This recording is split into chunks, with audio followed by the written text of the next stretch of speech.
No, this can't be happening. This shouldn't be happening. There's no way. After all this time, just shitting on him endlessly, just not liking anything about him, and it can't be happening.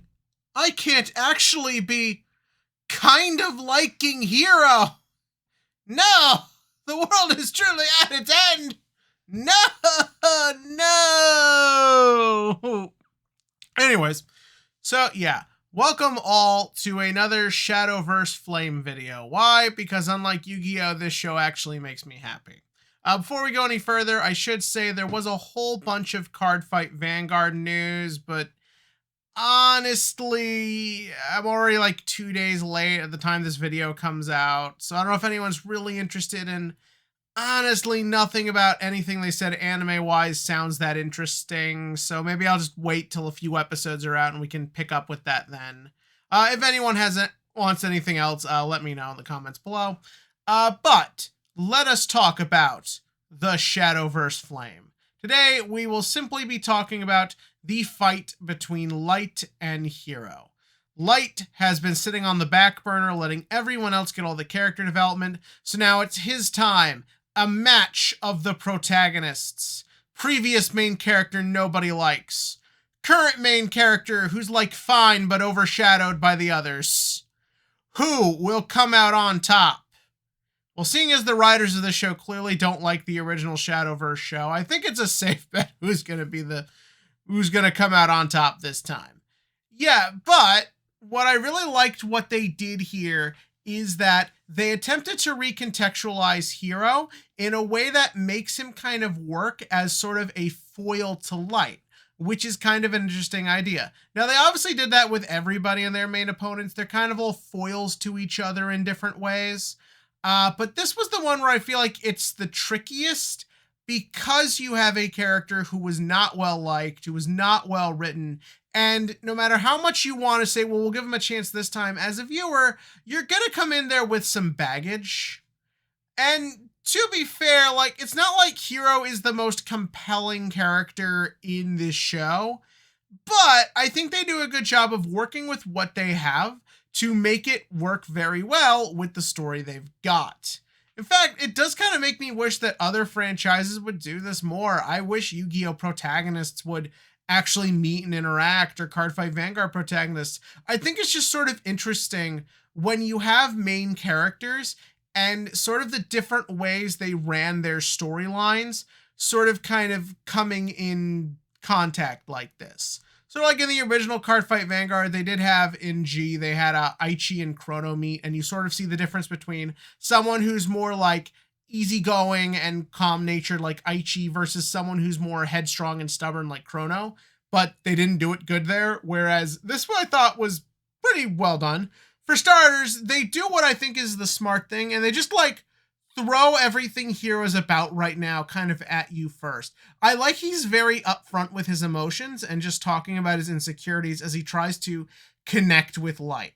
You sort of see as he talks about how he doesn't really feel like he belongs in this like professional position. He doesn't really fit this sort of aesthetic, and he's kind of worrying about as he grows up how this is in turn changing him. I think that's a very realistic direction to show a young teenager who's having to sort of like move on to this next step in his life.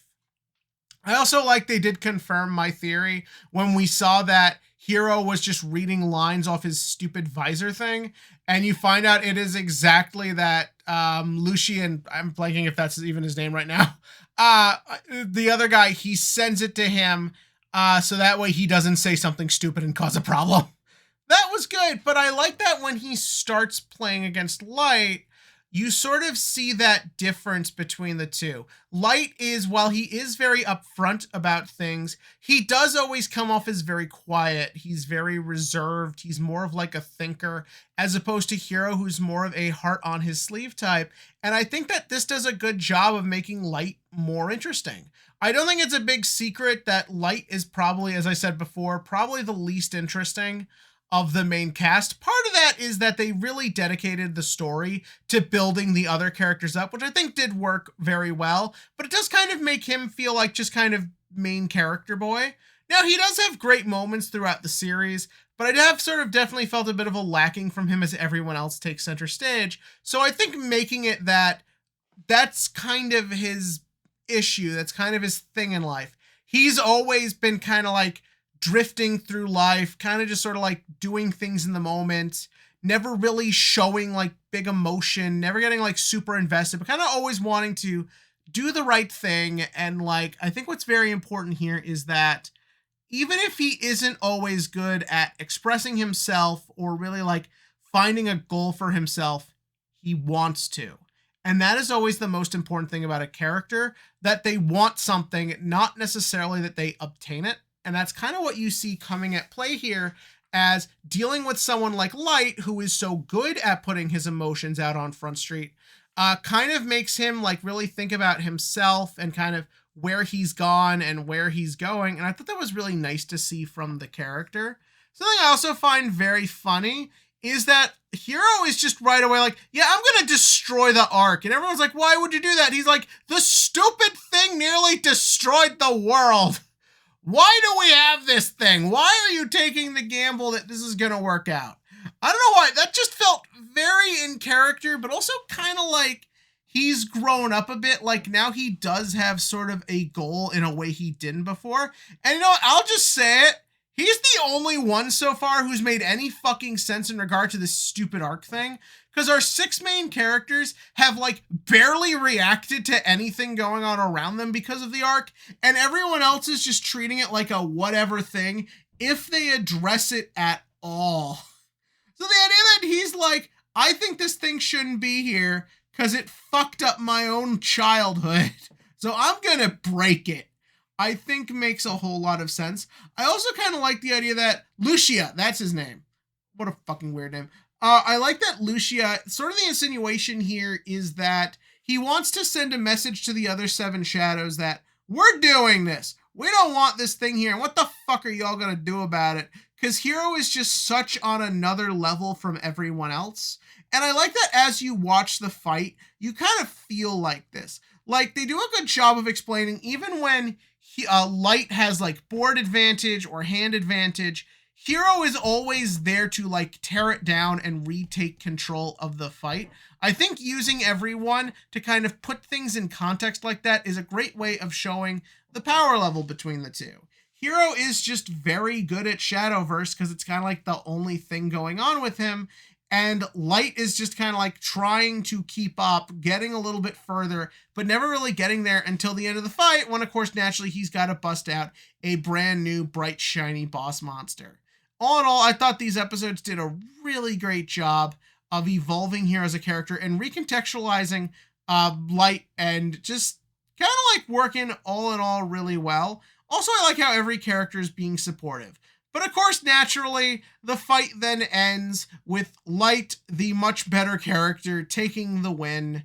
And then, naturally, everything must go to shit. And it is time for the thing I kind of didn't want to happen. It is time for the main plot to start sort of going on, where we see that weird dude who's like, oh, I'll see if joy is essentially humanity or some shit. He's like, nah, humanity gon' die. So he has a whole bunch of the little buddy things turn into big monsters, and now they're attacking, and it is time to send the 7 shadows out. Not the National Guard, not the military. We're sending like 5 moderately paid card game players to deal with it. Again, they're just proving Hiro was right. It almost feels like that's just sort of the point here, that like, yeah, you shouldn't have messed with this thing, and now it's going to go fucking batshit, and it's up to everyone else to do something about it. But yeah, also, just little things they notice. I think it's funny that now the teacher lady and the villain girl, I like how they're just like all smiley and happy together. Now it's like, yeah, they're friends now. That's a thing we're going to do. But all in all, I really liked these 3 episodes of Shadowverse Flame, as I continue to like pretty much everything the show does. But a plot does kind of worry me, because the show has worked because it's very character-centric and just like about their lives. And the fear is a plot sort of gives you this unfair necessity of things you have to do. And a lot of times these shows, that's where they fall apart. But we'll see what happens. But what did you think about these episodes of Shadowverse Flame? Did you like this fight? Did you like all the new cards and stuff? Tell me about all that below. And as always, click to like, click to subscribe, and join me as we see if this show can pull off a plot.